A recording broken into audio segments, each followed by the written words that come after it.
대한민국의 위상 변화 없이는 주한미군의 존립 명분 역시 희박합니다.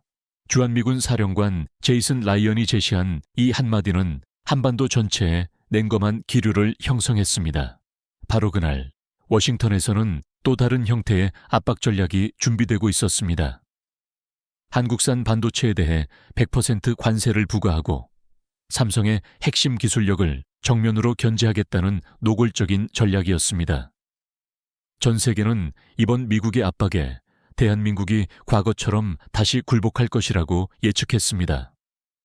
하지만 그 결정적인 순간 삼성은 모두의 예상을 뒤엎고 정반대의 경로를 선택했습니다. 그러자 실리콘밸리는 동요하기 시작했고 월스트리트는 즉시 경고성 메시지를 발송했습니다. 한국 없이는 미국 경제도 안전하지 않다는 것이었습니다. 도대체 어떤 요인들이 미국 사회 전반에 이러한 충격파를 발생시켰을까요? 70년 동맹 역사상 처음으로 대한민국이 주도권을 장악한 이 순간, 그 이면에 숨겨진 근원적인 힘은 무엇이었을까요? 워싱턴 국방부 브리핑룸에서는 70년간 이어진 한미동맹의 역사를 뒤흔들 만한 충격적인 선언이 공개되었습니다. 주한미군의 대대적인 재정비가 필요합니다. 이제 병력의 숫자는 더 이상 핵심적인 의미를 갖지 못합니다.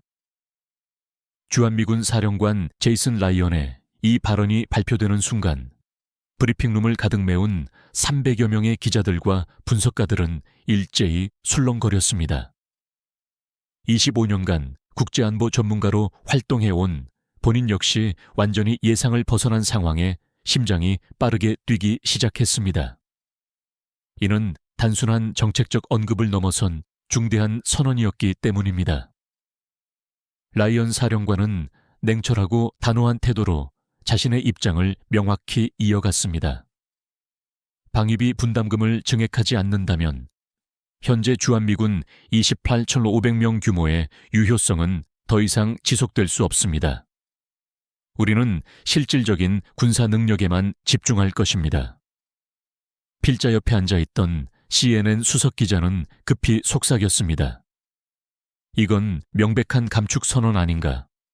1953년 이후 이렇게 노골적인 적은 처음이야. 본인 또한 작은 목소리로 이에 동의했습니다. 뒷자리에서는 워싱턴 포스트 기자가 다급하게 전화를 걸기 시작했고 로이터 통신 기자는 실시간으로 속보를 타전하는 등 브리핑룸 전체는 마치 전장과 같은 긴장감에 휩싸였습니다. 그러나 진정한 충격은 이제 막 시작이었습니다. 곧이어 더욱 폭발적인 소식이 연달아 터져 나왔습니다. 도널드 트럼프 대통령이 즉각적으로 대한민국을 겨냥했기 때문입니다. 반도체에 100%의 관세를 부과할 것입니다. 미국 기업을 보호해야만 합니다. 이는 안보와 경제, 대한민국을 지탱하는 두 개의 핵심 축을 동시에 겨냥하는 전방위적인 압박이었습니다. 필자는 동료에게 재빨리 물었습니다.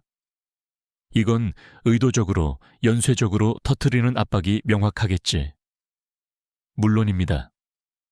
군사카드를 먼저 꺼낸 후 곧바로 경제카드로 압박하는 이 타이밍은 너무나 완벽합니다. 이는 단순한 개별 정책이 아닌 대한민국을 향한 정교하게 계획된 포괄적인 도발이었습니다. 그 순간 본인은 전신에 소름이 돋았습니다. 이것은 우연이 아닌 철저하게 설계된 한국 길들이기 작전이었기 때문입니다. 하지만 더욱 충격적인 사실은 따로 있었습니다. 그날 저녁 7시 펜타곤 지하 카페에서 만난 국방부 고위 관계자가 폭로한 내용이었습니다. 솔직히 말해 이번 발언은 한국을 단순히 굴복시키려는 목적이 아닙니다. 그럼 무엇인가요? 견제하려는 것입니까? 그 관계자는 한국이 너무 강력해졌다는 위기감이 백악관 전체를 휩쓸고 있습니다. 라고 답했습니다. 필자는 잠시 말을 잇지 못했습니다. 관계자는 목소리를 낮추어 계속 설명했습니다. 과거 외환위기 시절을 상기해 보세요. 그때 한국은 우리의 요구를 거절할 수 없었고 모든 정책을 미국의 눈치를 보며 결정했죠. 그런데 지금은 상황이 완전히 다릅니다. 삼성만 보더라도 미국 반도체 시장의 60%를 장악하고 있습니다. 함부로 건드렸다가는 미국 경제가 먼저 심각하게 흔들릴 수 있다는 것이 핵심 문제입니다. 그 순간 본인은 깊은 통찰을 얻었습니다. 미국 내부에서도 대한민국을 더 이상 단순한 보호 대상이 아닌 대등하거나 때로는 우위에 있는 경쟁 상대로 인식하기 시작했다는 뜻이었기 때문입니다. 그렇다면 왜 이런 초강수를 두는 것인가요? 백악관 일부 강경파들이 이 전략을 강력하게 밀어붙이고 있습니다. 삼성을 견제하고 필요하다면 주한미군 철수카드까지 사용하라는 것이 그들의 주장이었습니다. 필자는 충격에 빠졌습니다. 이것은 동맹국을 다루는 방식이 아니라 경쟁자를 억제하려는 전략이었기 때문입니다. 집으로 돌아가는 차 안에서 본인은 끊임없이 생각했습니다. 왜 하필 지금인가? 왜 이런 도발을 감행하는 것일까? 그 해답은 의외로 라이언 사령관의 발언 어조 자체에 내재되어 있었습니다. 과거 미군 지휘관들의 발언은 대개 우리의 보호를 받고 있으니 감사해 하라는 식의 오만한 태도였습니다. 그러나 이번에는 달랐습니다. 강하게 나가고는 있지만 동시에 무언가 조심스러운 기류가 느껴졌습니다. 마치 상대방, 즉 한국의 반응을 예의주시하며 말을 건네는 듯한 느낌이었죠. 한국이 과연 어떻게 대응할지 궁금해하고 있다는 뉘앙스였습니다. 다음 날 아침 일찍 본인은 자주 접촉하는 국무부 동아시아 담당관에게 전화를 걸었습니다. 최근 발언들은 정말 진심인가요? 아니면 단순한 압박용인가요? 담당관은 글쎄요, 상황이 정말 복잡합니다. 일부에서는 실제로 감축하자는 목소리가 거세지만 사실 참모진들은 한국이 없으면 우리가 동북아에서 할 수 있는 역할이 거의 없다는 것을 모두 알고 있습니다. 라며 깊은 한숨을 내쉬었습니다. 솔직히 말해 딜레마입니다. 한국이 너무 강해져서 견제하고 싶지만 동시에 우리에게 너무나 중요한 파트너라서 함부로 건드릴 수도 없습니다. 바로 그 순간 필자는 명확히 깨달았습니다. 이제 대한민국은 감시 대상이 아니라 견제 대상이며 그 사실 자체가 이미 강국의 증거라는 것을 말입니다. 그런데 여기서 한 가지 근본적인 의문이 들었습니다. 미국의 이러한 위협이 과연 의도한 대로 순조롭게 흘러갈 수 있을까요? 본인의 25년 경험에 비추어 볼 때 대한민국을 과소평가한 전략은 대개 예상과 정반대의 결과를 초래하곤 했습니다. 특히 한국과 같은 나라를 상대로는 더욱 그러했습니다. 1997년 외환위기 때도 2008년 금융위기 때도 마찬가지였습니다. 한국은 위기가 닥칠 때마다 더욱 강력해져서 복귀했기 때문입니다. 그날 밤 집에서 과거 자료들을 면밀히 검토하며 필자는 하나의 가설을 세웠습니다. 이번에도 혹시 미국의 계산이 근본적으로 틀릴지도 모른다. 다음 며칠 동안 본인은 이 가설을 검증하기로 결정했습니다. 대한민국의 실제 반응, 미국 내부의 균열, 그리고 누구도 예상하지 못한 역전 드라마의 전개 과정을 추적하기로 말입니다. 그리고 그 과정에서 발견한 사실들은 정말로 경악스러웠습니다. 충격적인 발언으로부터 이틀 뒤 본인은 더욱 소름 끼치는 정보를 입수하게 되었습니다. 백악관 웨스트윙 상황실에서 벌어진 비공개 고위급 회의 내용이었습니다. 삼성을 반드시 견제해야 합니다. 그들이 반도체 시장을 완전히 장악하고 있습니다. 국가안보보좌관이 매우 엄중하게 발언했다고 전해졌습니다. 구체적으로 어떻게 대응할 계획입니까? 재무장관이 날카롭게 물었습니다. 장비 반입을 추가로 지연시키고 기술 협력도 제약하는 방안입니다. 필요하다면 주한미군 철수카드도 심각하게 고려해 볼 만합니다. 본인은 이 대화 내용을 전해 들었을 때 엄청난 충격을 받았습니다. 이는 동맹을 관리하는 방식이 아닌 경쟁자를 완전히 억압하려는 명백한 전략이었기 때문입니다. 하지만 더 놀라운 것은 그 다음이었습니다. 회의실 안에서 국방장관이 강하게 반박했다고 합니다. 잠깐만요. 삼성 없이 우리 반도체 공급망이 완전히 마비되지 않겠습니까? 이것은 우리 자신에게 피해를 주는 자해 행위입니다. 강경파 인사가 목소리를 높여 반박했습니다. 그래서 더 위험한 것입니다. 우리가 삼성에 너무 심각하게 의존하고 있다는 사실을 반증하는 것 아닙니까? 의존이 아니라 상호 협력이 본질입니다. 삼성이 우리를 필요로 하는 만큼 우리 역시 삼성을 필요로 합니다. 그런 안이한 사고방식이 문제입니다. 회의실은 순식간에 격렬한 논쟁의 장으로 변했다고 합니다. 필자는 이 정보를 즉시 확인하기 위해 워싱턴 전역을 탐색하기로 했습니다. 삼성이 미국 경제에 미치는 실질적인 영향력을 정확히 파악하기 위해서였습니다. 조사 결과는 실로 놀라웠습니다. 현재 삼성은 미국 내 메모리 반도체 시장의 45%를 점유하고 있었습니다.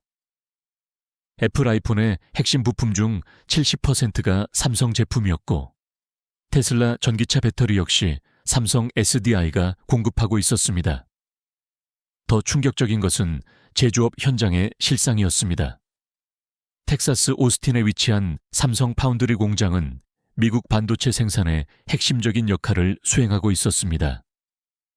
이 공장 하나가 만약 멈춘다면 미국 내 47개 주요 기업의 생산 라인이 동시에 타격을 받는 거미줄 같은 구조였습니다. 이것이 바로 삼성의 진정한 역량이구나. 필자는 혼잣말을 중얼거렸습니다. 캘리포니아 실리콘밸리 출장에서 만난 한 반도체 기업 CEO는 더욱 솔직한 심정을 토로했습니다. 삼성을 견제하겠다고요? 농담이시겠죠? 그럼 당장 우리 회사는 내일부터 어떻게 해야 합니까? 필자는 정부에서 다른 대안을 제시하던가요? 라고 물었습니다. 대안이 있었다면 진작에 시행했겠죠.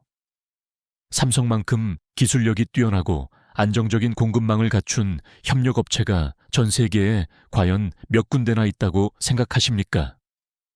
그럼 정말 대체 불가능하다는 이야기네요. 현재로서는 그렇습니다. 최소 5년은 더 소요될 것입니다. 이 대화에서 필자는 핵심을 깨달았습니다.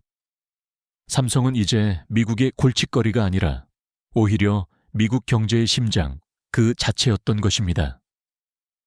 심장을 건드리면 온몸이 마비되는 것처럼 삼성을 함부로 건드리면 미국 경제 전체가 흔들릴 수밖에 없었죠.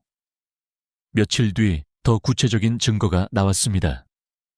미국 상무부가 삼성 장비 반입을 의도적으로 지연시키고 있다는 폭로성 보도가 터져 나온 것입니다.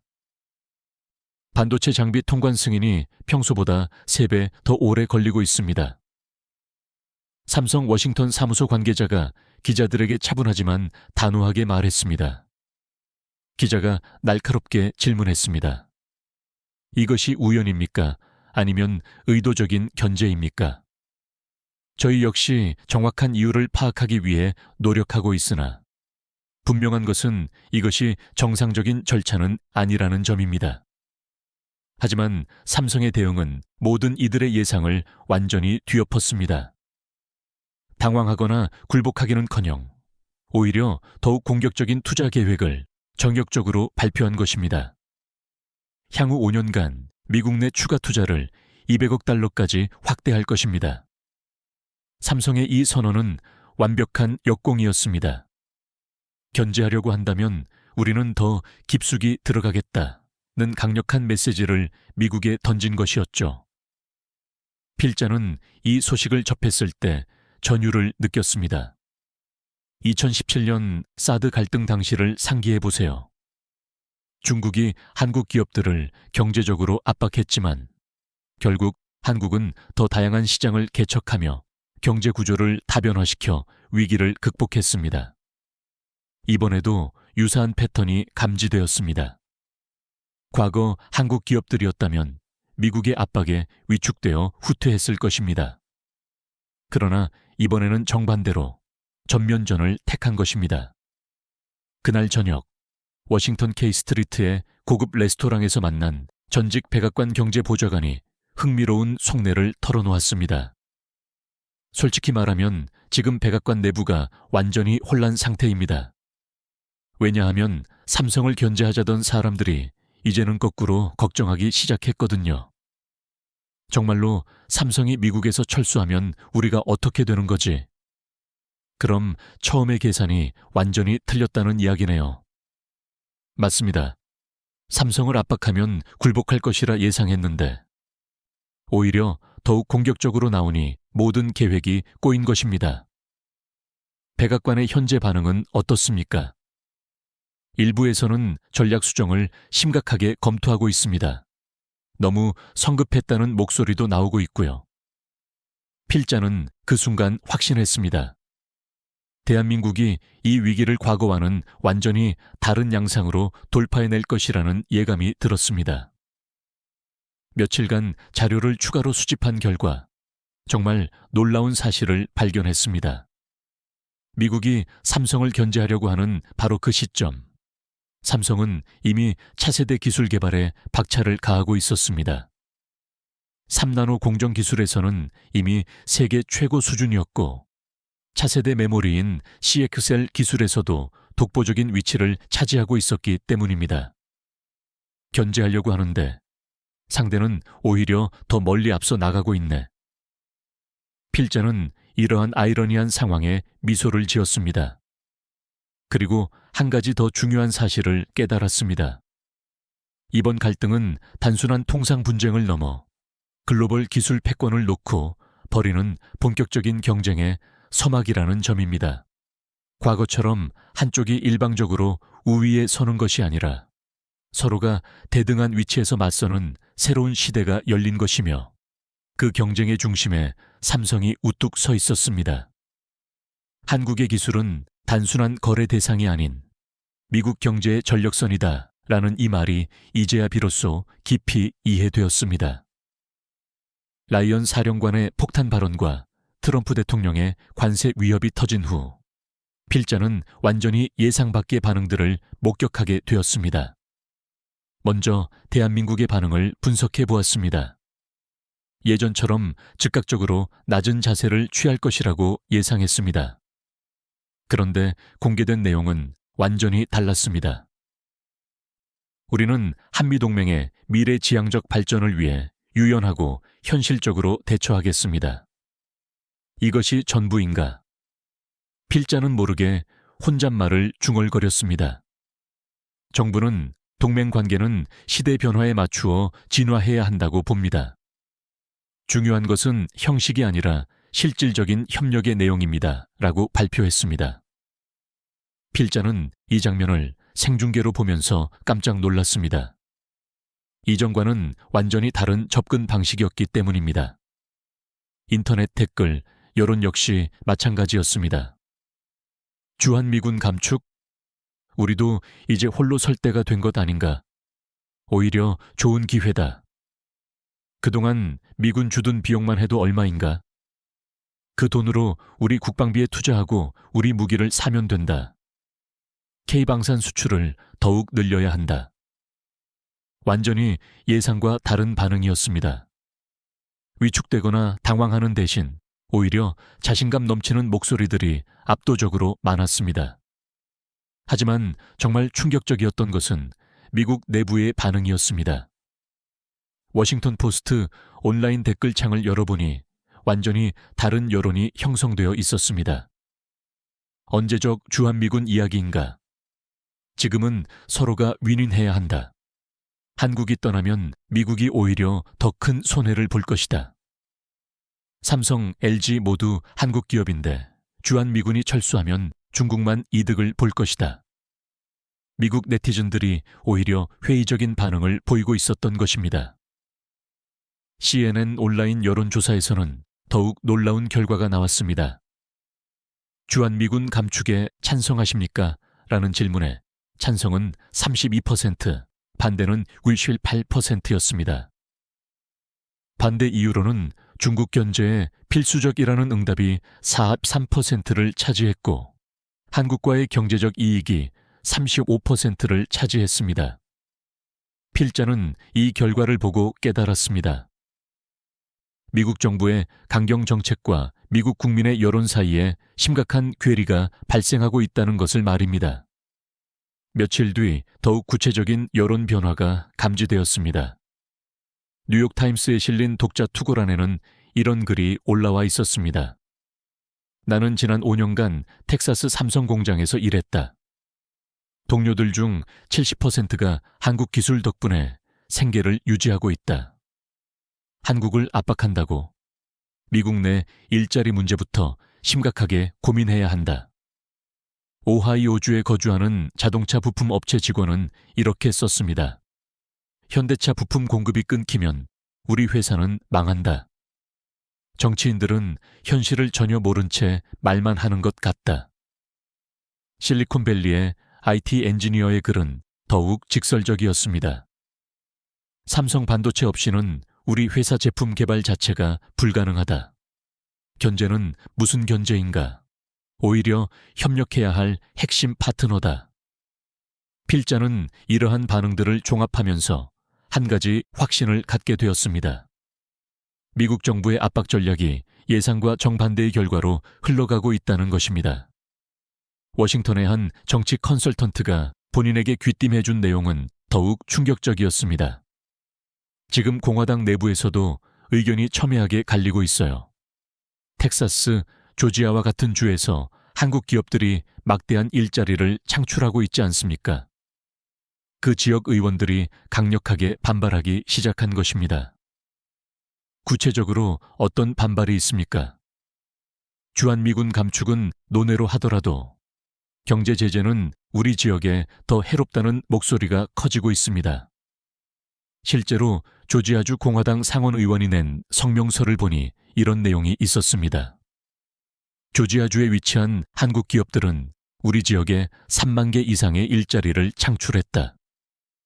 이들과의 협력 관계를 훼손하는 것은 조지아 주민들에게 직접적인 피해를 초래한다. 텍사스주 의원도 비슷한 입장을 명확히 밝혔습니다. 텍사스는 한국 기업들의 투자 덕분에 첨단 제조업 허브로 도약했습니다. 이 성과를 정치적인 이유로 포기할 수는 없습니다. 필자는 이러한 움직임들을 관찰하면서 놀라운 역전 현상을 발견했습니다. 한국을 압박하려던 전략이 오히려 미국 내부에 심각한 균열을 만들어내고 있었던 것입니다. 한편으로 한국은 예상보다 훨씬 침착하고 현실적으로 대응하고 있었고, 다른 한편으로는 미국 내부에서 이 전략이 과연 우리에게 도움이 되는가라는 근본적인 의구심이 확산되고 있었습니다. 그 무렵 흥미로운 소식이 전해졌습니다. 미국의 한 여론조사 기관이 실시한 설문에서 한국에 대한 호감도가 오히려 상승했다는 결과가 나온 것입니다.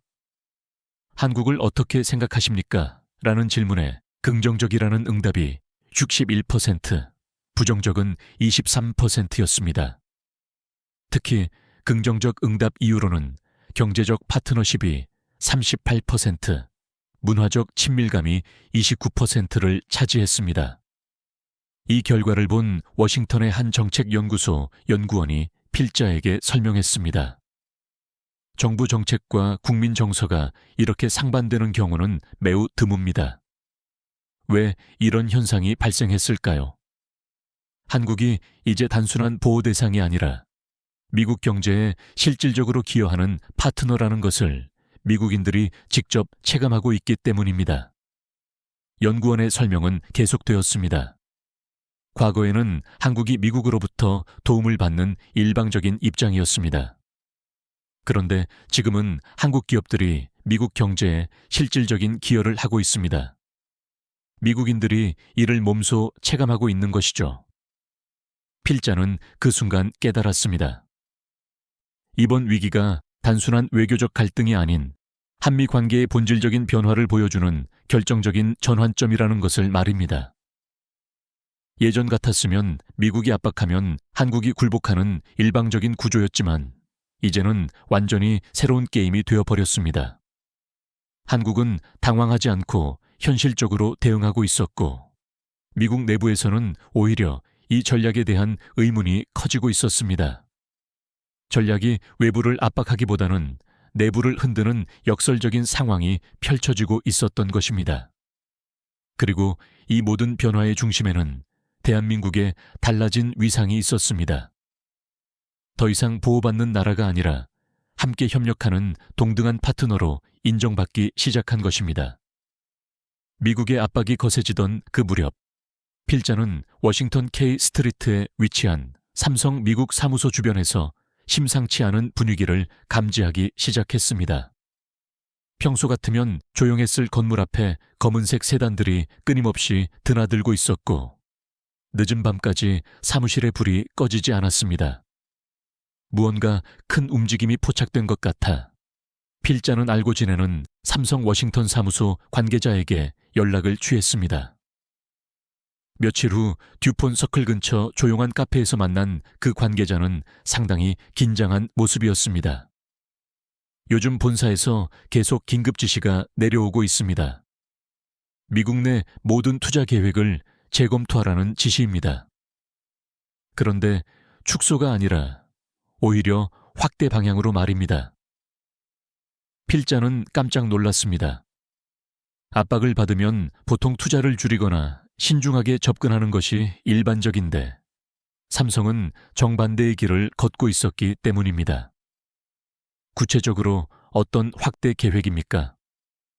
텍사스 공장 투자를 기존 계획보다 50%나 더 늘리라고 했습니다. 관계자는 목소리를 낮추며 계속 말했습니다. 솔직히 저희도 이해가 되지 않습니다. 지금 같은 상황에서 왜 이렇게 공격적으로 나가는 것인지. 하지만 며칠 후 필자는 그 이유를 명확히 알 수 있었습니다. 국무부의 한 고위 관계자가 비공개 브리핑에서 흥미로운 내용을 공개한 것입니다. 최근 삼성이 제출한 보고서에는 상당히 흥미로운 분석이 포함되어 있습니다. 인플레이션 감축법 IRA 시행 이후의 파급 효과를 정리한 것인데 우리가 전혀 예상하지 못한 부분들이 많았습니다. 필자는 그 브리핑 내용을 따로 확인해 보았고 정말 놀라운 사실들을 발견했습니다. 혹시 2022년 IRA 사태를 기억하시나요? 지금처럼 미국이 한국 기업들을 압박했다가 오히려 예상치 못한 역풍을 맞았던 그 사건 말입니다. IRA가 발효된 직후를 되돌아보면 현대차와 기아, LG 에너지 솔루션 등이 미국 전기차 보조금 대상에서 갑작스럽게 제외되었습니다. 당시 언론에서는 한국 기업들이 심각한 타격을 입을 것이라고 예측했었죠. 실제로 처음에는 그러했습니다. 한국 기업들의 전기차 판매량이 급감했고 이미 계획했던 투자들에도 차질이 생겼습니다. 하지만 6개월 후부터는 예상과는 다른 일들이 발생하기 시작했습니다. 먼저 GM과 포드 같은 미국의 완성차 업체들이 문제를 겪기 시작했습니다. 한국 기업들과 연결된 배터리 공급망이 흔들리자 그들의 생산 계획에 심각한 차질이 발생한 것입니다. 자동차 부품 연구소에서 발표한 자료를 보니 더욱 충격적이었습니다. IRA 발효 후 6개월간 미국 내 전기차 관련 제조 프로젝트에 약 40%가 지연되었다고 나와 있었기 때문입니다. 그 이유는 명확했습니다. 한국 기업들이 공급하던 핵심 부품과 기술들이 갑자기 끊기자 미국 기업들이 즉각적인 대안을 찾지 못한 것입니다. 워싱턴의 한 산업 분석가가 필자에게 설명해 주었습니다. LG 에너지 솔루션이 공급하던 배터리 셀을 대체할 업체를 찾는 데만 8개월이 걸렸습니다. 그것도 성능은 상당히 떨어지는 제품으로 말입니다. 그럼 결국 미국이 더 큰 손해를 본 것이네요. 맞습니다. 한국 기업들은 다른 시장을 개척하면 되지만 미국 기업들은 갑자기 공급망이 단절되어 버린 것입니다. 더 흥미로운 사실은 그 다음이었습니다. 미국 정부가 결국 규칙을 수정하여 한국 기업들을 다시 보조금 대상에 포함시킨 것입니다. 왜 그랬을까요? 한국 기업들 없이는 IRA 자체가 제대로 기능할 수 없다는 것을 깨달았기 때문입니다. 실제로 현재 상황을 보면 더욱 명확해집니다. 한국 기업들의 미국 내 투자는 역대 최고치를 기록하고 있습니다.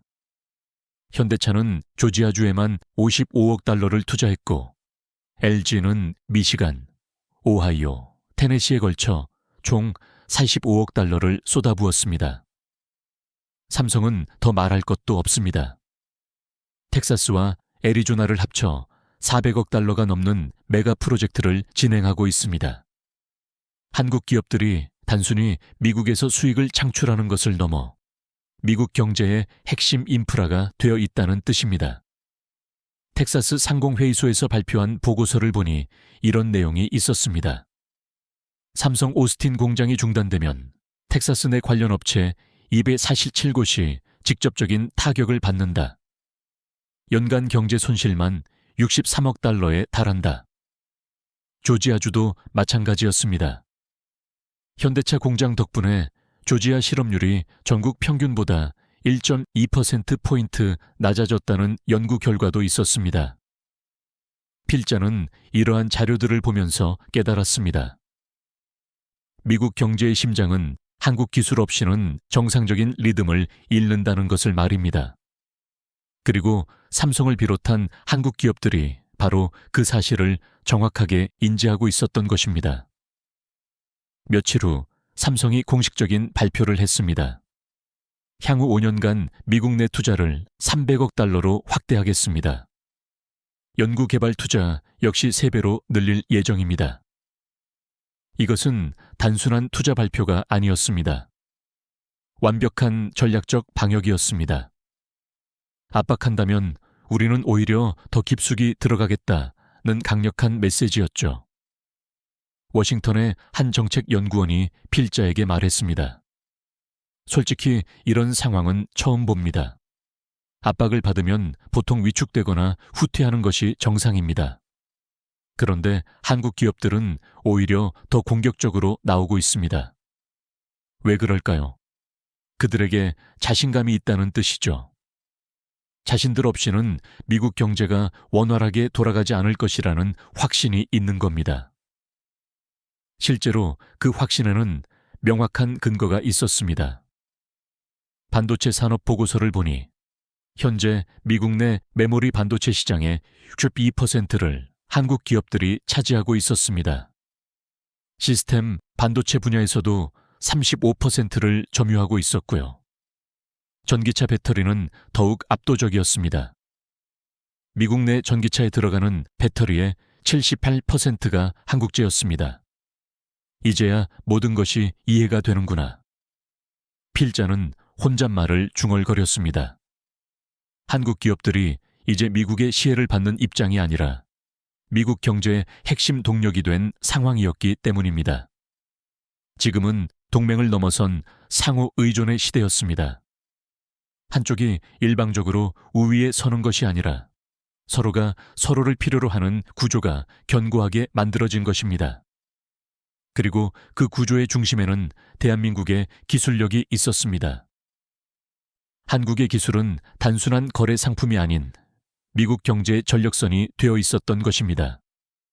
전력선을 끊으면 모든 시스템이 마비되는 것처럼 한국 기술을 배제하면 미국 경제도 심각한 타격을 받을 수밖에 없었습니다. 삼성을 비롯한 한국 기업들이 바로 그 사실을 무기로 삼아 전략적 방역에 나선 것이었습니다. 그리고 그 방역의 파급력이 어디까지 미칠지 필자는 정말 궁금해지기 시작했습니다. 삼성의 전략적 방역이 본격화되던 그 무렵, 필자는 예상치 못한 곳에서 흥미로운 정보를 얻게 됩니다. 워싱턴 근교 알렉산드리아에 있는 한 제향군인 회관에서 열린 소규모 모임이었습니다. 과거 주한미군으로 복무했던 은퇴 장교들이 현재 상황에 대해 이야기를 나누는 자리였습니다. 필자는 그 자리에서 정말 놀라운 증언들을 들을 수 있었습니다. 먼저 말문을 연 것은 1980년대 후반 용산기지에서 복무했던 전직 대령이었습니다. 솔직히 말하면 한국 주둔은 우리에게 정말 좋은 조건이었습니다. 기지시설은 미국 본토보다 훨씬 훌륭했고 생활비는 절반 수준이었거든요. 다른 참석자가 이에 동의했습니다. 맞습니다. 저도 2000년대 초반 오산 기지에 있었는데 골프장, 수영장, 영화관까지 완벽했습니다.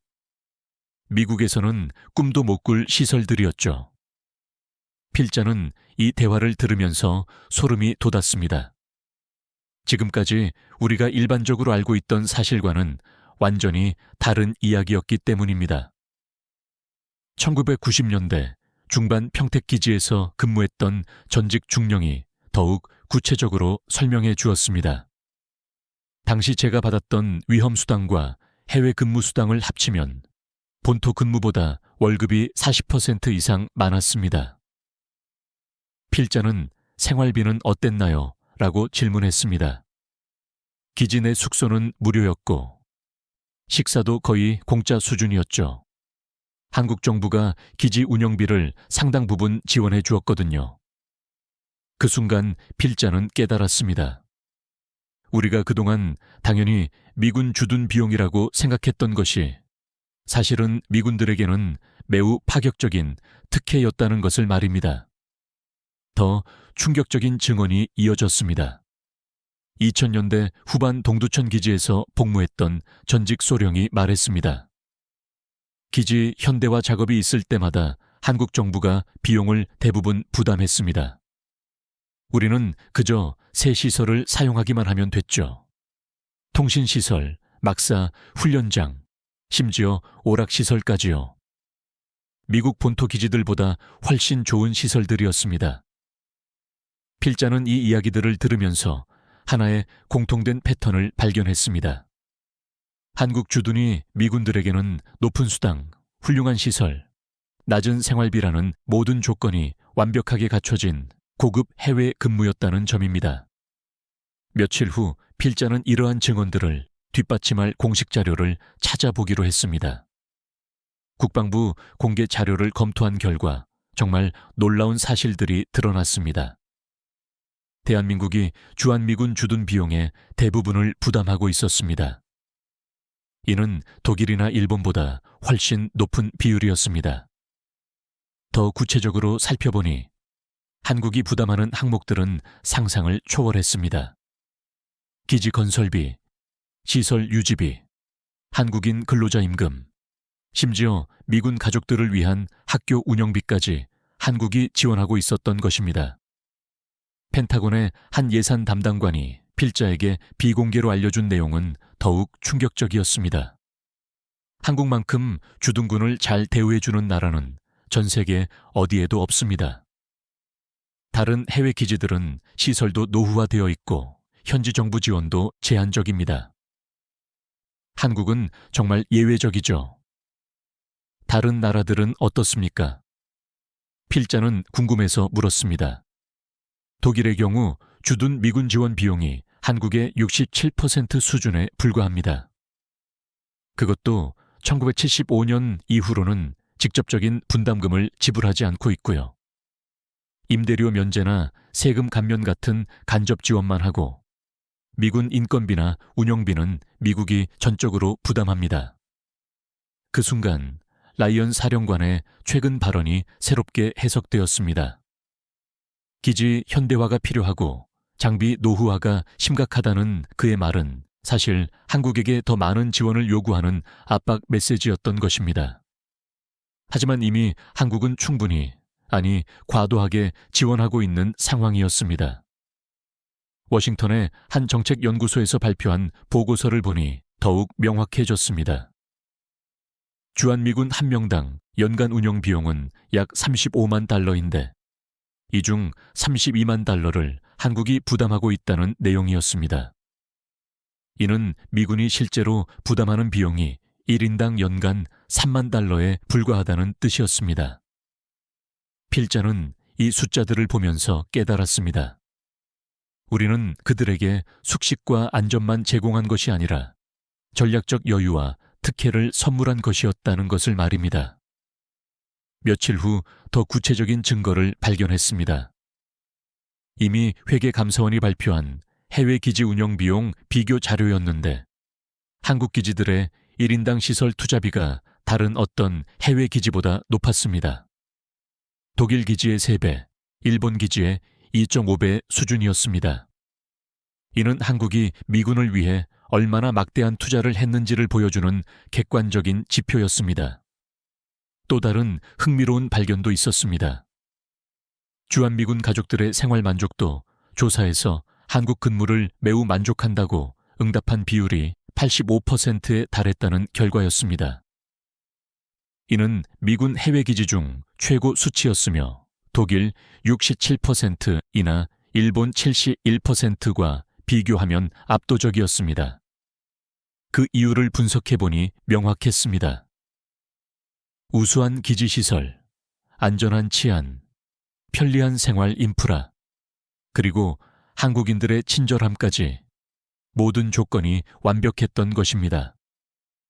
필자는 이러한 사실들을 종합하면서 하나의 결론에 도달했습니다.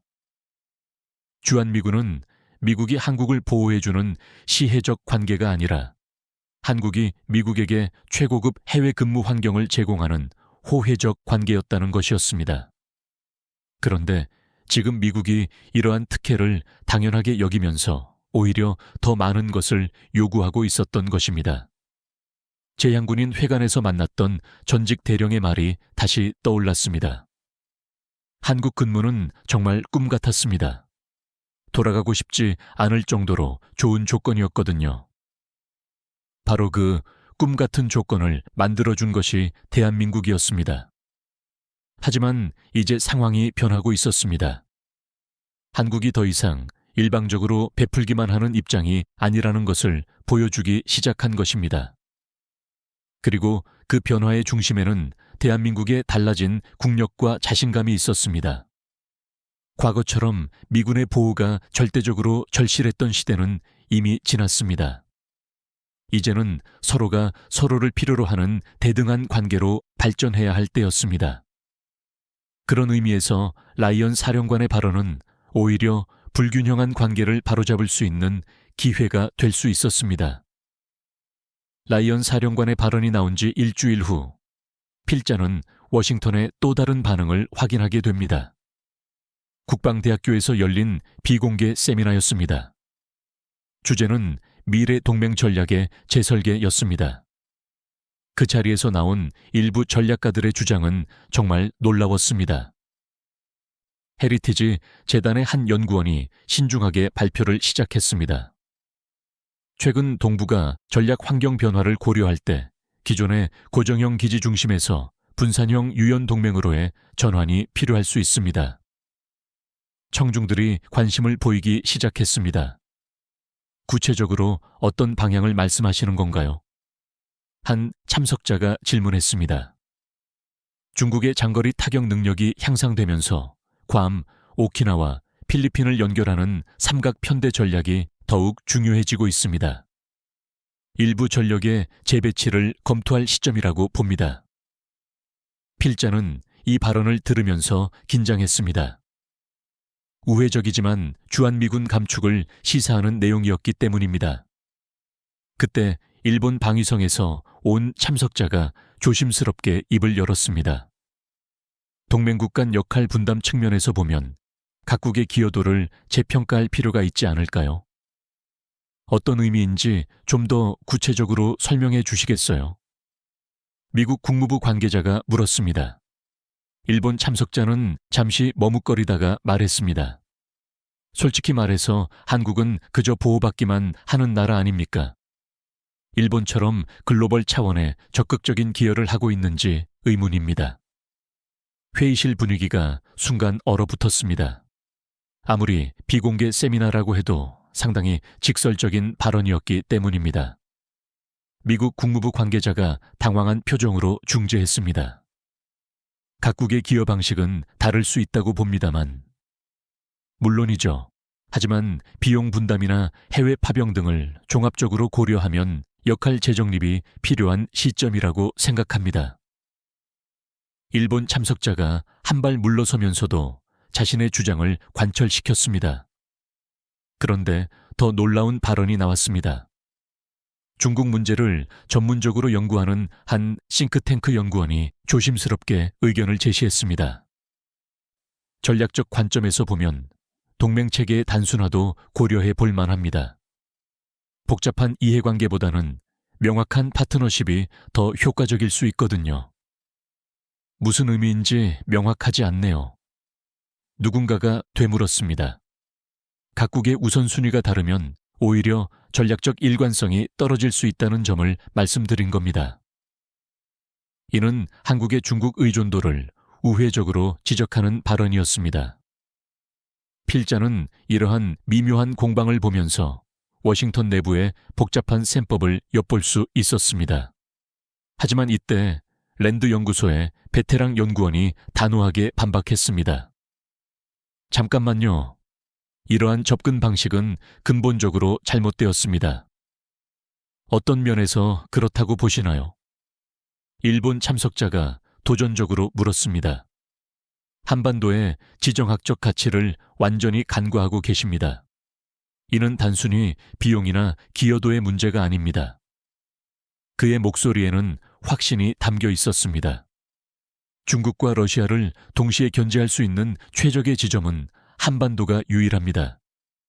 이러한 전략적 위치를 포기한다는 것은 미국의 아시아 전략 핵심을 포기하는 것과 같습니다. 중국 전문가가 조심스럽게 반박했습니다.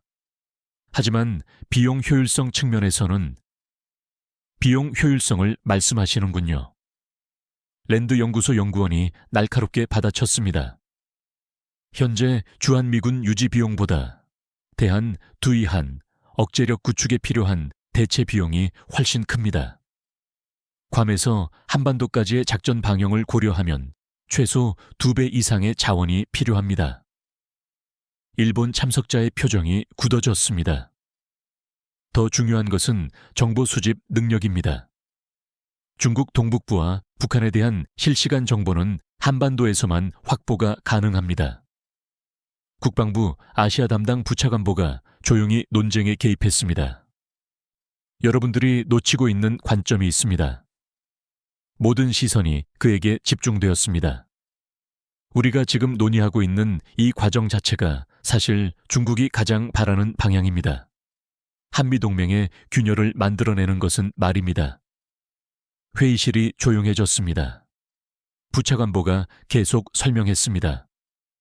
중국의 궁극적인 목표는 미국의 아시아 동맹 체계를 약화시키는 것입니다. 우리가 내부 갈등을 벌이는 동안 그들은 세력 확장을 가속화하고 있습니다.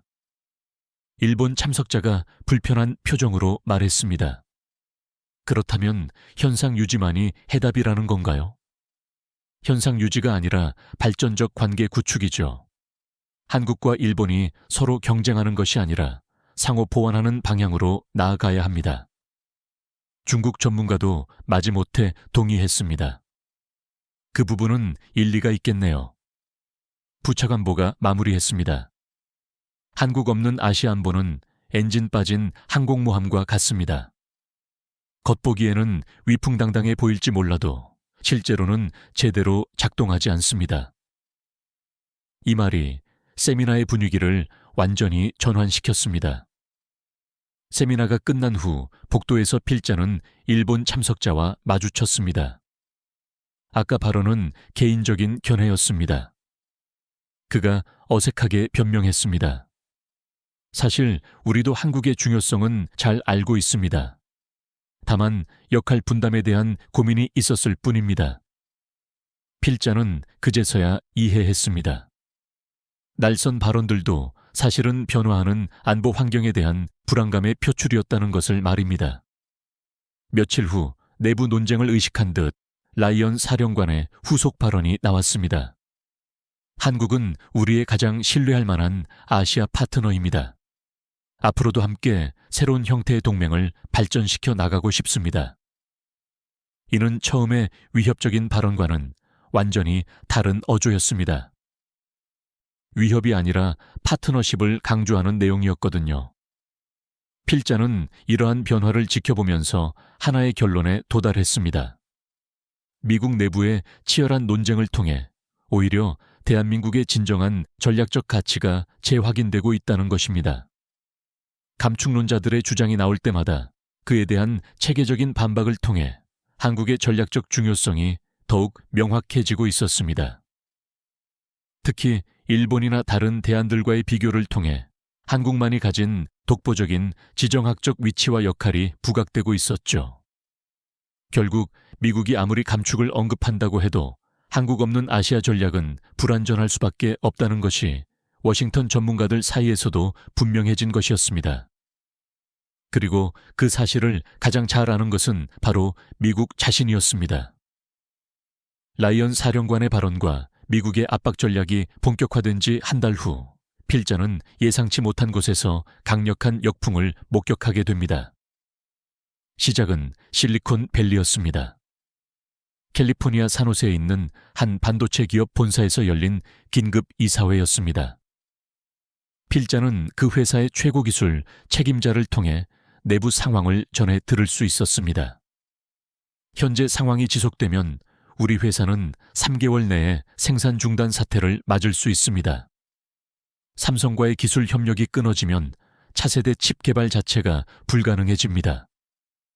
그가 심각한 표정으로 말했습니다. 이사회 참석자들이 술렁이기 시작했습니다. 다른 업체로 대체할 수는 없나요? 한 이사가 물었습니다. 현재 기술 수준에서는 불가능합니다. 삼성의 3나노 공정 기술을 대체할 수 있는 업체가 전 세계에 과연 몇 군데나 있다고 생각하십니까? 그의 답변은 단호했습니다. 이러한 상황은 실리콘밸리 전체로 확산되고 있었습니다. 애플, 구글, 엔비디아 등 주요 기업들이 비슷한 우려를 표명하기 시작했습니다. 특히 애플의 경우 아이폰 핵심 부품의 70%를 삼성에 의존하고 있는 상황이었습니다.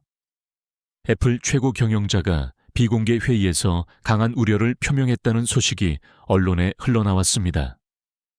정치적 고려로 인한 기술 협력 중단이 미국 혁신 생태계 전체에 부정적인 영향을 미칠 것이라는 내용이었습니다. 이 발언은 IT 업계 전체에 큰 파장을 일으켰습니다. 더 놀라운 것은 노동계의 반응이었습니다.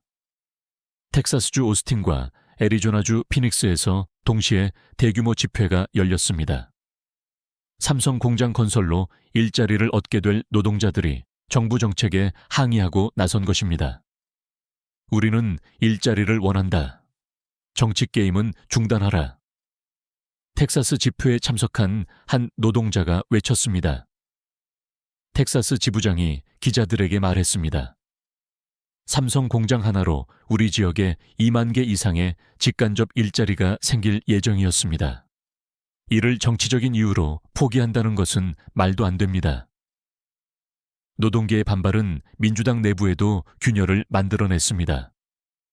텍사스주 출신 민주당 의원들이 당 지도부와는 다른 목소리를 내기 시작한 것입니다. 하원에너지 상업위원회 소속 민주당 의원이 공개적으로 발언했습니다. 한국과의 기술 협력을 제한하는 것은 미국 일자리와 경쟁력을 해치는 자하의 행위입니다. 공화당에서도 비슷한 목소리가 나왔습니다. 조지아주 공화당 상원 의원이 성명을 냈습니다. 현대차 조지아 공장으로 우리 주에 8,000개의 일자리가 창출되었습니다. 한국 기업들과의 협력을 가로막는 정책은 미국 경제에 해가 될 뿐입니다. 하지만 정말 결정적인 타격은 월스트리트에서 발생했습니다. 대형 투자은행들이 연이어 보고서를 내면서 정부 정책을 공개적으로 비판하기 시작한 것입니다. 골드만삭스가 발표한 보고서 제목부터가 충격적이었습니다. 한국 디커플링의 경제적 비용, 미국이 감당할 수 있는가? 보고서 내용은 더욱 놀라웠습니다. 한국과의 기술 협력이 중단될 경우 미국 GDP가 연간 0.3%포인트 하락할 것이라는 분석이었고, 달러로 환산하면 연간 700억 달러의 손실이었습니다. 모건 스탠리도 비슷한 보고서를 냈습니다. 한국 기업들과의 협력 중단 시 미국 반도체 업계의 경쟁력이 최소 2년 후퇴할 것이라는 내용이었습니다. 이러한 보고서들이 나오자 주식시장이 즉각적으로 반응했습니다. 반도체 관련 주가들이 일제히 급락하기 시작한 것입니다. 애플은 하루 만에 3% 하락했고, 엔비디아는 5% 이상 폭락했습니다. 투자자들이 공포에 빠지기 시작했습니다. 저명한 투자가가 주주총회에서 현 상황에 대한 우려를 표명했다는 소식이 화제가 되었습니다. 정치적 고려가 경제적 합리성을 훼손해서는 안 된다는 취지의 발언이었다고 전해졌죠. 그의 발언은 투자업계 전체에 강력한 메시지를 던진 것이었습니다. 며칠 후 더 강력한 반발이 나타났습니다. 미국 상공회의소가 공식 성명을 발표한 것입니다.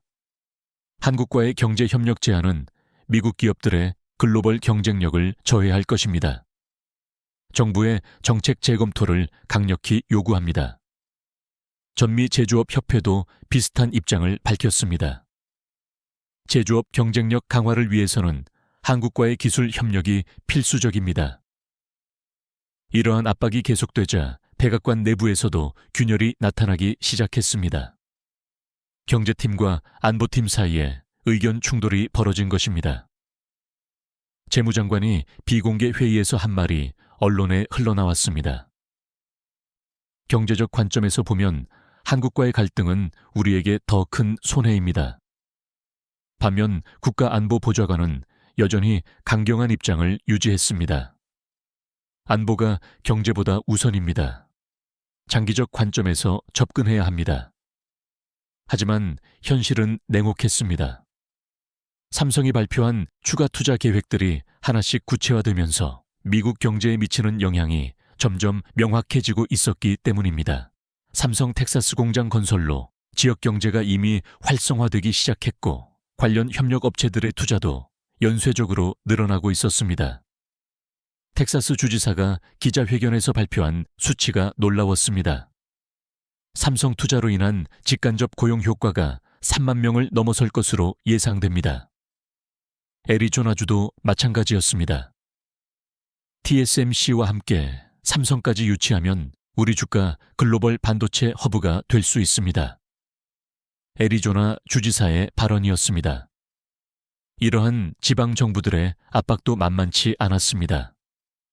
공화당 주지사들이 연명으로 백악관에 서한을 보냈습니다. 한국 기업들과의 협력 제한은 각 주의 경제 발전을 저해하는 요소입니다. 정책 재고를 요청합니다. 민주당 주지사들도 비슷한 입장을 보였습니다. 결정적으로 의회에서도 초당적인 반발이 나타나기 시작했습니다. 하원 외교위원회에서 열린 청문회에서 여야 의원들이 한 목소리로 정부 정책을 비판했습니다. 미국 우선주의가 미국을 고립시키는 결과를 낳고 있습니다. 민주당 의원의 발언이었습니다. 한국은 우리의 가장 중요한 경제 파트너 중 하나입니다.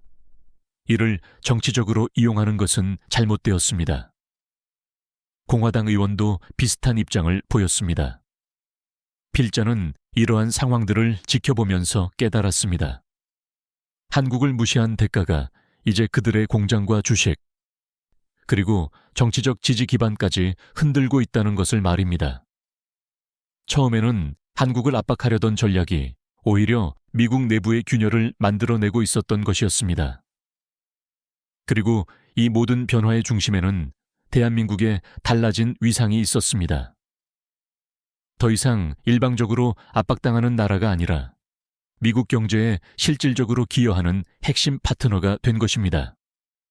이러한 미국 내부의 역풍이 거세지던 바로 그 순간, 필자는 한미 관계의 근본적인 변화를 상징하는 결정적인 장면을 목격하게 됩니다.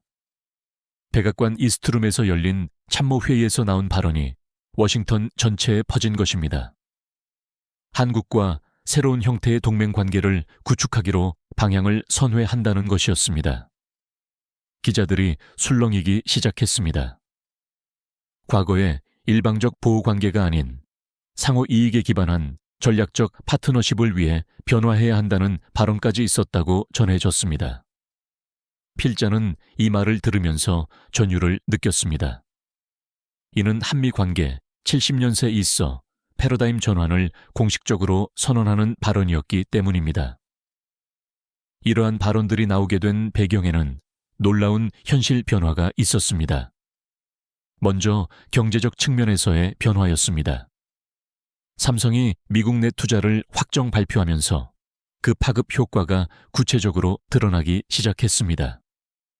텍사스 테일러 공장 건설로 직접 고용 인력만 2만 명, 간접 고용까지 포함하면 5만 명 이상의 일자리가 창출될 예정이었습니다. 현대차 조지아 공장도 마찬가지였습니다.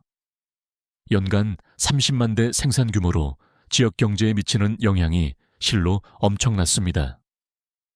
조지아주 경제개발국이 발표한 수치가 인상적이었습니다.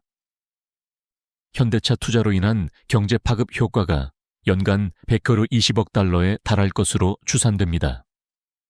LG 에너지 솔루션의 미시간, 오하이오, 테네시 공장들도 각각 수천 명의 고용을 창출하고 있었습니다. 하지만 더 중요한 것은 기술적 측면의 변화였습니다. 한국 기업들이 단순히 제조만 하는 것이 아니라 핵심 기술을 미국과 함께 공유하는 단계가 논의된다는 것이었습니다. 삼성의 3나노 공정 기술, LG의 차세대 배터리 기술, SK 하이닉스의 메모리 반도체 기술 등이 모두 미국 현지에서 지역화되고 있었습니다. 이는 과거와 완전히 다른 양상이었습니다. 예전에는 미국이 기술을 제공하고 한국이 받는 일방적 관계였다면 이제는 서로의 강점을 교환하는 쌍방향 관계가 된 것입니다. MIT의 한 교수가 필자에게 말했습니다. 솔직히 지금은 한국에서 배워야 할 기술들이 더 많습니다. 특히 반도체와 배터리 분야에서는 한국이 세계 최고 수준이기 때문입니다. 이러한 변화는 정치적 차원에서도 나타났습니다. 한국이 글로벌 이슈에서 미국과 보조를 맞추기 시작한 것입니다. 우크라이나 전쟁에서 한국의 대응이 대표적이었습니다. 단순히 인도적 지원에 그치지 않고 방산 지원까지 검토하기 시작했기 때문입니다. 인도 태평양 전략에서도 한국의 역할이 확대되고 있었습니다. 쿼드 플러스 논의에서 한국이 핵심 파트너로 거론되기 시작했고 중국 견제에서도 적극적인 역할을 담당하게 된 것입니다. 국무부의 한 고위 관계자가 필자에게 귀띔했습니다. 이제 한국 없이는 인도 태평양 전략 자체가 불완전합니다. 그만큼 한국의 역할이 커진 것이죠. 하지만 가장 상징적인 변화는 군사적 측면에서 나타났습니다. 한국의 기술이 미국에 역수출되기 시작한 것입니다. K9 자주포의 미국 도입 검토, 청웅 방공 시스템의 기술 협력, 그리고 KF-21 전투기의 공동 개발 논의까지 모든 것이 과거와는 반대 방향으로 흘러가고 있었습니다. 펜타곤의 한 관계자가 놀라워했습니다. 한국 방산 기술이 이렇게 발전했는지 몰랐습니다. 일부 분야에서는 우리보다 앞서 있더군요.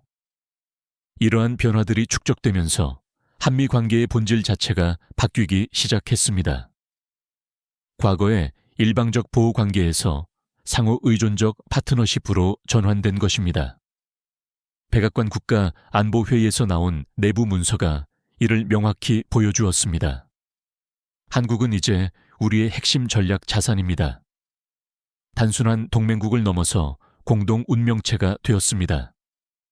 이 문서에는 구체적인 수치들도 나와 있었습니다. 한국 기업들의 미국 내 투자가 연간 500억 달러를 넘어섰고 예상 고용 창출 효과는 15만 명에 달한다는 내용이었습니다. 기술 협력 분야도 마찬가지였습니다. 양국 간 기술 교류가 과거보다 3배 이상 늘어났고 공동 연구개발 프로젝트도 급증하고 있었습니다. 필자는 이러한 변화들을 종합하면서 깨달았습니다. 우리는 동맹의 이름으로 시혜를 베푼 것이 아니라 우리의 능력으로 실질적인 기여를 하고 있었다는 것을 말입니다. 한국의 기술력, 경제력, 그리고 전략적 위치가 미국에게 실질적인 도움을 주고 있었던 것입니다. 특히 주목할 만한 것은 대등한 파트너십 조항이었습니다. 양국은 서로를 대등한 주권 국가로 인정하며 상호 이익에 기반한 협력을 추진한다는 언급까지 나오며 한국이 더 이상 보호받는 나라가 아니라 함께 책임을 지는 파트너라는 것을 공식적으로 인정한 것입니다. 70년 전 한국 전쟁으로 시작된 한미동맹이 이제 완전히 새로운 모습으로 거듭나고 있었던 것입니다. 더 이상 일방적 보호와 피보호 관계가 아닌 진정한 의미의 동등한 파트너십이 시작된 것입니다. 그리고 이 모든 변화의 중심에는 대한민국의 놀라운 성장과 발전이 있었습니다. 기술력, 경제력, 문화적 영향력까지 모든 면에서 한국이 세계적 수준에 도달했기 때문에 가능한 일이었습니다. 라이언 사령관의 처음 발언에서 시작된 이 일련의 과정을 돌이켜보면 결국 한국의 진짜 실력과 가치를 재확인하는 결정적인 계기가 되었다는 생각이 듭니다. 위기는 기회가 되었고 압박은 오히려 한국의 위상을 더욱 높이는 결과를 가져왔습니다. 이제 대한민국은 명실상부하게 글로벌 강국으로 그리고 미국의 가장 중요한 전략적 파트너로 인정받게 된 것이었습니다. 라이언 사령관의 한마디 발언에서 시작된 이 이야기는 결국 한국의 진정한 실력과 위상을 전 세계에 각인시키는 계기가 되었습니다. 미국이 압박하려 했던 그 순간 오히려 한국 없이는 자신들도 어렵다는 냉혹한 현실을 깨닫게 된 것입니다. 삼성의 반도체, 현대차의 전기차, LG의 배터리. 이 모든 것들이 이제는 미국 경제의 핵심 동력이 되어 있었습니다. 70년 전 폐허에서 시작해 세계 10위권 경제대국이 된 대한민국. 이제 우리는 도움을 받는 나라가 아니라 세계와 함께 문제를 해결하는 책임감 있는 파트너가 되었습니다. 한때 보호받던 나라에서 이제는 함께 세상을 이끌어가는 동반자로 우뚝 선 대한민국의 놀라운 성장 스토리와 한미동맹의 새로운 전환점을 보여준 오늘의 깊이 있는 분석을 함께 해주셔서 감사합니다. 여러분의 생각은 어떠신가요? 이 역사적인 전환점에 대해 미국 정부의 전략적 오판이 한국에게 어떤 새로운 기회를 가져왔는지 댓글로 여러분의 인사이트를 공유해 주십시오. 좋아요와 구독 버튼을 눌러 이러한 심층적인 글로벌 전략 분석을 계속 받아보시고 이 영상을 주변에 널리 공유하여 더 많은 분들이 대한민국의 높아진 위상을 인지할 수 있도록 함께해 주시면 감사하겠습니다.